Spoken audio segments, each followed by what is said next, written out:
इस लड़की का नाम जानवी है और ये आज बहुत उदास है।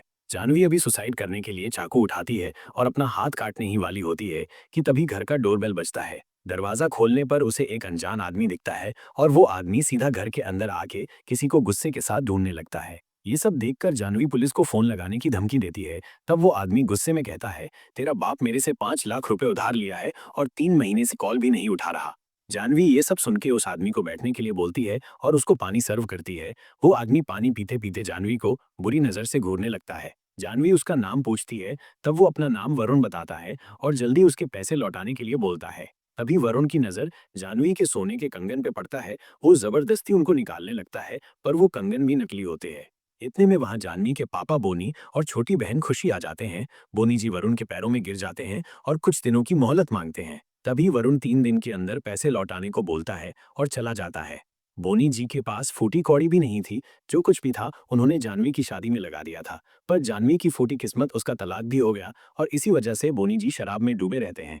तभी जानवी अपने रूम में आके रोने लगती है। खुशी उसके पीछे पीछे आके रूम में चाकू और सुसाइड लेटर देख लेती है और उदास होकर जानवी को समझाती है कि सुसाइड करने के बाद बीमा का कोई रकम नहीं मिलता। आपकी शादी में पापा ने सारे पैसे लगा दिए। अब ये आपकी जिम्मेदारी है, आपको ही सब कुछ ठीक करना होगा। फिर जानवी वो लेटर फाड़ देती है और कर्जा उतारने के बारे में सोचने लगती है। दूसरे दिन जानवी कंपनियों को कॉल करके जॉब मांगने लगती है, पर वैकेंसी नहीं होने के कारण कोई भी कंपनी जॉब नहीं देता है। फिर वो अपना किडनी बेचने के लिए मेडिकल वालों को कॉल लगाती है, पर वो लोग भी मना कर देते हैं। बेचारी जानवी, परिस्थितियों ने उसे कहीं का नहीं छोड़ा। तभी बोनी जी शराब पीकर लुढ़क लुढ़क के आते हैं। सर पर 5 लाख का कर्जा है, पर बोनी जी को शराब से फुर्सत कहाँ। अगले दिन जब वरुण जानवी के घर आता है, उसे घर में कोई नहीं मिलता। वो गुस्से में रूम के अंदर जाता है तो उसे जानवी बड़े ही कामुक अंदाज में बिस्तर में लेटी हुई मिलती है। वरुण पास आकर उसे निहारने लगता है और कहता है कि ये मस्ती वस्ती मेरे सामने नहीं चलेगा, पहले पैसे दे मेरे। तभी जानवी उसे बिस्तर में बैठाती है और बोनी जी की शराब ऑफर करती है और कहती है, पैसे तो एडजस्ट नहीं हो पाए, तुम किसी और तरीके से कर्ज वसूल कर लो। तभी वरुण कहता है, तुम तो शादीशुदा हो, सेकंड हैंड माल हो, मैं तुम्हारा क्या करूंगा। और फिर वो जा रहा होता है। तभी जानवी पीछे से शायरी कहती है, माइनस, शादीशुदा हूं तो क्या हुआ, मैं चीज बड़ी हूं मस्त। एक बार मेरी जवानी चक्कर तो देखकर खुद ही करता रहेगा पेलने का बंदोबस्त। तभी वरुण भी शायरी में जवाब देता है, माइनस, एक बार करने से मेरा क्या होगा, मुझे तो चाहिए हर दिन तू नहीं संभाल पाएगी, ताकत मेरी हो जाएगी छिन भिन। फिर जानवी के हाँ कहने पे वरुण उसे कमरे में ले जाता है और हर पोजीशन में उसकी लेता है। काम खत्म होने के बाद जानवी बहुत उदास होती है। तभी वरुण कहता है, मजा आया तेरे साथ, वापस आऊंगा। बेचारी जानवी, पैसों की तंगी ने उसे आज इस दलदल में फंसा दिया। तभी खुशी रूम में आती है और जानवी को इस हालत में देखकर नाक टेढ़ी करके चली जाती है। दूसरे दिन बोनी जी घर आकर जानवी से वरुण और किश्तों के बारे में पूछते हैं। जानवी भी गुस्से में उनको बुरा भला सुना देती है। बेटियों से ज्यादा तो आपको शराब की फिक्र है। ये सुन के बोनी जी गुस्से में उसको कान के नीचे एक चमाट लगा देते हैं। तभी डोरबेल बजता है और गेट खोलने पर वरुण आया होता है। फिर वरुण बोनी जी को पैसे देता है और इंग्लिश दारू लाने के लिए बोलता है। बोनी जी के जाते ही वरुण बेचारी जानवी के ऊपर भेड़ियों की तरह टूट पड़ता है और काम खत्म करके चला भी जाता है। बाद में बोनी जी दारू लेके घर आते हैं और देखते हैं कि घर में वरुण नहीं है। फिर तो बोनी जी मन ही मन अकेले इंग्लिश दारू गटकने का सोचते हैं। इतने में जानवी आती है और दारू की बोतल लेकर फेंक देती है और गुस्से में अपने रूम चली जाती है।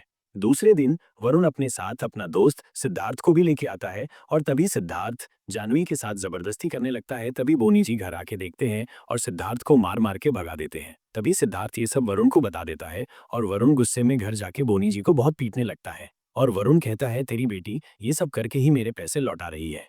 बोनी जी के ये सब जानने के बाद तो जानवी टूट जाती है और बोनी जी से रोते हुए माफी मांगती है। तभी वरुण कल आऊंगा बोलकर चला जाता है और इधर दोनों बाप बेटी अपनी किस्मत पे रो रही होती है। जिंदगी भी क्या क्या दिन दिखलाती है। अगले दिन वरुण रोड में खुशी को अकेली देख के उसके साथ जबरदस्ती करने लगता है। बेचारी खुशी डरकर भागने लगती है और वरुण पीछा करने लगता है। पता नहीं ये खुशी निब्बी खाली जगह में क्यों दौड़ रही होती है। खुशी एक जगह आकर गिर जाती है और तब वरुण उसके साथ बहुत बुरी तरीके से दुष्कर्म करता है। खुशी रोते रोते घर आती है। खुशी की ये हालत देखकर बोनी जी घर छोड़कर जाने के लिए बोलते हैं, पर जानवी मना करती है और वरुण को सबक सिखाने के बारे में सोचती है। उसी दिन रात को वरुण जानवी के घर आता है और दोनों बहनों को प्रोस्टिट्यूट बनाने के लिए बोनी जी को कहता है और बोलता है कि मैं क्लाइंट लाऊंगा और तुम दोनों उनकी सेवा करना और ऐसे करते करते मेरे सारे पैसे लौटा देना। तभी जानवी कहती है, वाह, ये स्कीम तो बहुत अच्छी है, इसके बारे में तो सबको पता चलना चाहिए। फिर वो उठकर अपना फोन लेने जाती है। एक्चुअली वो ये सब का वीडियो बना चुकी होती है। ये सब देखकर तो वरुण की फटके चार हो जाती है और वो जानवी से फोन लेने की कोशिश करता है। तभी वहां वाइल्ड कार्ड एंट्री करती है। वरुण की वाइफ नताशा और वरुण को 3 चांटे लगा देती है और कहती है, तुझ जैसा पति होने से अच्छा तो मैं विधवा हो जाती। मेरे बाप से पैसे लेकर लोगों को उधार देता है और फिर ये सब कांड करता है। छी, मूर्ख, अपनी छवि सुधार। और फिर डंडा लेकर उसे कूटने लगती है। तभी जानवी वरुण के चेहरे पे थूक देती है। दोस्तों, आज की कहानी आपको कैसी लगी और आपने आज की कहानी से क्या सीखा, मुझे कमेंट्स में ज़रूर बताइए। और अगर मुझसे अनजाने में कोई भूल चूक हो गई होगी तो मुझे माफ़ करना। मिलते हैं अगले वीडियो में। बाय।